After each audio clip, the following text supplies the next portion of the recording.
our attitude towards a certain level of corporate involvement go back to the 80s and being from Atlanta and being involved in indie rock scene, you know. Our politics dictated that, you know, I mean, there's a certain group of people and stuff that if you signed with a major label, you had crossed a certain artistic line, you know. And those, you know, that philosophy still runs deep in who we are.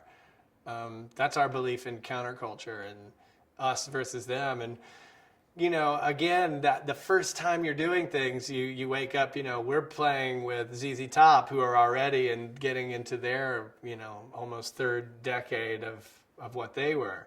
So at the time, you know, I imagine they were, you know, they had received quite a financial reward for that kind of corporate involvement. And again, we were just wild enough, you know what I mean? We were just, my eyes were open to those things. So when we would go on stage and, you know, I was so in another, my perception of things didn't involve, oh, we're selling hundreds of thousands of records every week.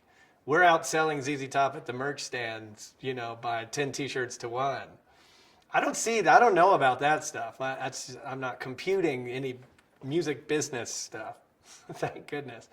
All I'm saying is, you know, I think it's silly to call yourself a rock and roll band and to be in arenas with all these people paying all this money and to still have to have big corporate signs everywhere.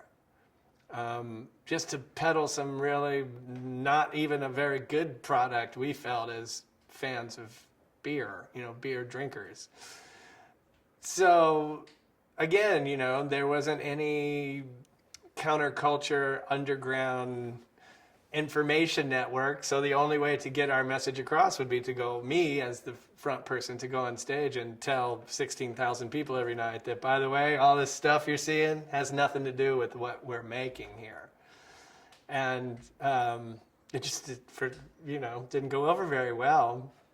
And so I guess at the time as well, luck was on our side, you know, because it came down through, you know, our management that they were upset with the comments, that the corporate sponsors at their corporate events at the concerts didn't appreciate it.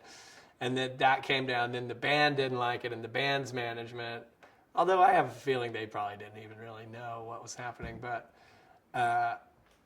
we were given strict orders that they would be hell to pay if, you know, we did it again. It just so happens that was a huge moment in our popularity, that we were going to be on the cover of Rolling Stone magazine, and that we were in Atlanta, Georgia for a 3-night stand at the Omni.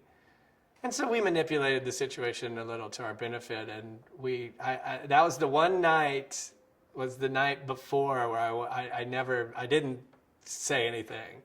And then the next night, when everyone was there, we went back to how we felt. And yeah, they fired us the next day.